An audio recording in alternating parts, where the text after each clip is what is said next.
Hey guys, hari ini saya nak share pada anda macam mana cara nak check sama ada bateri ataupun alternator yang problem. And untuk video kali ini saya akan cover secara detail setiap yang anda perlu tahu supaya anda tak tersalah tukar barang. First of all, anda tengok dulu kereta ni dia jadi macam mana.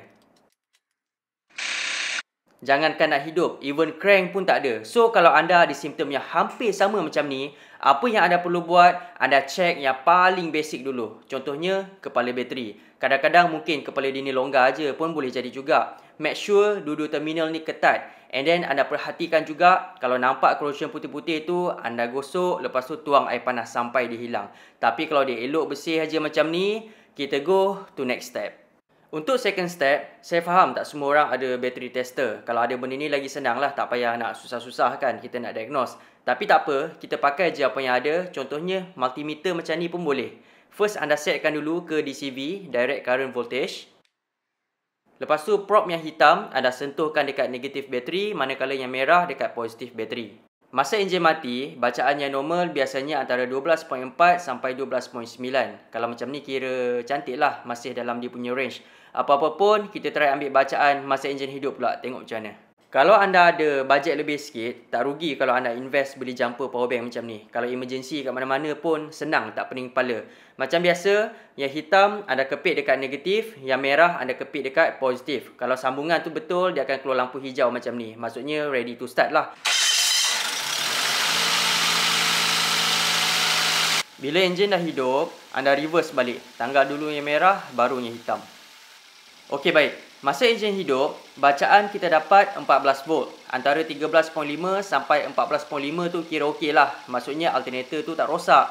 Tapi let's say, kalau anda dapat bawah dari 13.5 ataupun lebih dari 15, yang tu kemungkinan besar alternator yang problem. So sekarang ni macam mana? Nak salahkan bateri ke alternator? Kalau nak test alternator, masa enjin hidup, anda try cabut kepala negatif ni. Kalau enjin mati, sah alternator yang rosak.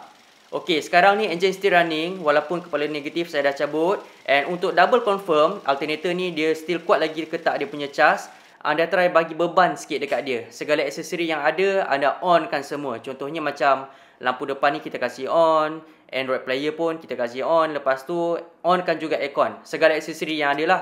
Kalau enjin mati, alternator yang rosak. And sekali lagi untuk kes ni, so far so good. Lampu depan terang, aircon kuat macam biasa. Maksudnya alternator kita still dalam keadaan yang elok. So persoalannya, bateri lah kan yang rosak.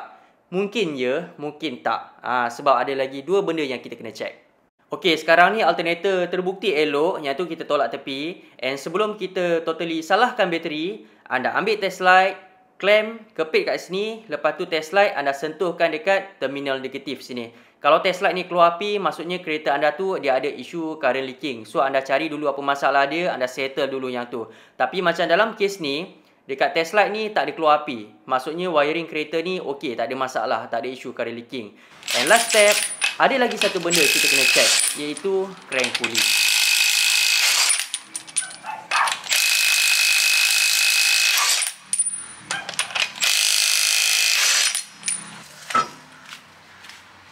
Okey, dekat crank pulley ni saya dah calik sikit pakai liquid paper. Sekarang ni kita try start balik enjin and anda biarkan dia running dalam 5 ke 10 minit macam tu lah sambil rem-rem sikit.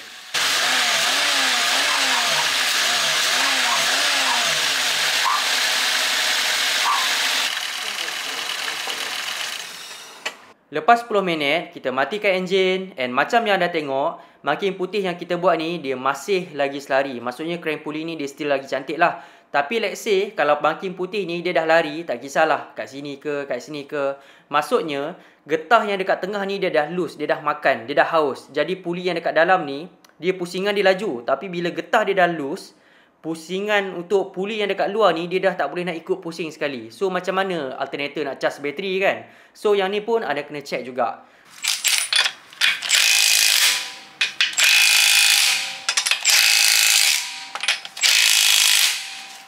So dalam kes ni, wiring okey, tak ada makan current, alternator pun okey, crank pulley pun okey. So jawapannya adalah bateri yang problem. Kita just tukar je bateri yang baru. Alright, so kalau anda tengah cari bateri brand apa yang kualiti antara yang terbaik, maybe anda boleh consider brand Taflong macam yang kat depan ni. Mungkin jenama ni belum ramai lagi yang kenal, tapi anda pernah dengar brand Hitachi tak? Ya, Taflong ni adalah rebrand dari Hitachi sebenarnya. So, Taflong ni made in mana? Kat atas ni dah ada mention, design in Japan, made in Thailand. Bateri ni juga seals maintenance free. So, anda tak payah risau nak kena top up air tiap-tiap bulan. Sebab bateri ni adalah jenis sel kering. Kita tahu dekat pasaran ada dua jenis bateri. Satu sel basah, satu lagi sel kering. Walaupun sel kering ni dia agak sedikit mahal dari sel basah, tapi berbaloi sebenarnya sebab dia tahan lama, lepas tu dia free maintenance pula tu. So anda tak payah susah-susah nak jaga air selalu. Lagipun kebanyakan kereta sekarang ni pengeluar memang dah bagi pakai siap-siap bateri jenis sel kering. Senang, anda pakai je sampai rosak.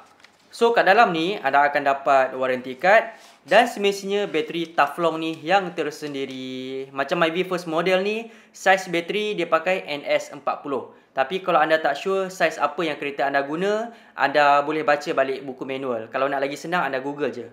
And untuk info anda, untuk kereta-kereta baru, senang cerita yang ada function start-stop, contohnya macam Beza, Myvi baru, even kereta murah-murah sekarang pun dah ada function start-stop ni. Walaupun luaran bateri diorang ni, kita nampak macam sama dengan bateri biasa kan. Tapi sebenarnya tak. Teknologi diorang pakai tu lain sikit. Kereta yang ada start-stop ni, diorang pakai bateri jenis EFB, Enhanced Flooded Battery. Kelebihan EFB ni, bateri diorang cepat recharge balik. Lepas tu ampere diorang pun lagi tinggi. Kalau bateri biasa, ampere dia lebih kurang dalam 300 ampere. Tapi EFB ni dalam 550 ampere. Hampir sekali ganda untuk tampung function start-stop tu. And of course lah, harga dia lagi mahal sikit kalau kita compare dengan bateri yang biasa. And kalau anda nak tahu, bateri EFB ni biasanya luar negara yang buat, di mana kita pun tak tahu kualiti dia macam mana. So kalau kereta anda tu pakai bateri jenis EFB, tapi anda nak cari yang made in Japan, satu-satunya brand EFB made in Japan adalah Taflong. Anda boleh try brand ni. Bukan tu je, dia juga menggunakan teknologi calcium alloy. Yang bagusnya, dia dapat menguatkan lagi grid, tahan dengan lebih lama dan tak senang menghakis. So arus elektrik pun lebih konsisten. Lepas tu anda pun tak perlu takutlah dia nak leaking ke apa ke, sebab adanya pattern mesh design. Anda tak perlu risau acid leaking. Lepas tu dengan pattern yang mesh design ni, gas pun dapat dikurangkan. So dengan ini, bateri ni lebih selamat digunakan dan lebih efisien. Taflong ni juga, material dalam dia menggunakan 99.99% plumbum tulen. Kelebihannya dia tahan lebih lama sebab isi kandungan dia tu tulen. Senang nak faham. Contoh, anda beli emas 916 compare 999. Mana lagi tulen? 999 lah lagi tulen. Sama juga macam bateri ni pun. Isi dalam dia tu lagi tulen. So dia boleh tahan dengan lebih lama serta memanjangkan jangka hayat. So, nak tukar bateri ni simple je. Negatif kita dah buka tadi kan. Sekarang kita buka yang positif pula. Keluarkan bateri yang lama and then anda swap masukkan aja dengan bateri Taflong yang baru ni. Lepas tu anda reverse je lah balik. Pasang dulu yang positif, baru yang negatif. Make sure anda ikat ketat-ketat kepala dia ni. Kalau longgar, nanti aircon dengan barang-barang elektrik dekat dashboard tu dia macam blackout sekejap. So make sure benda ni ketat. Okey, cukup.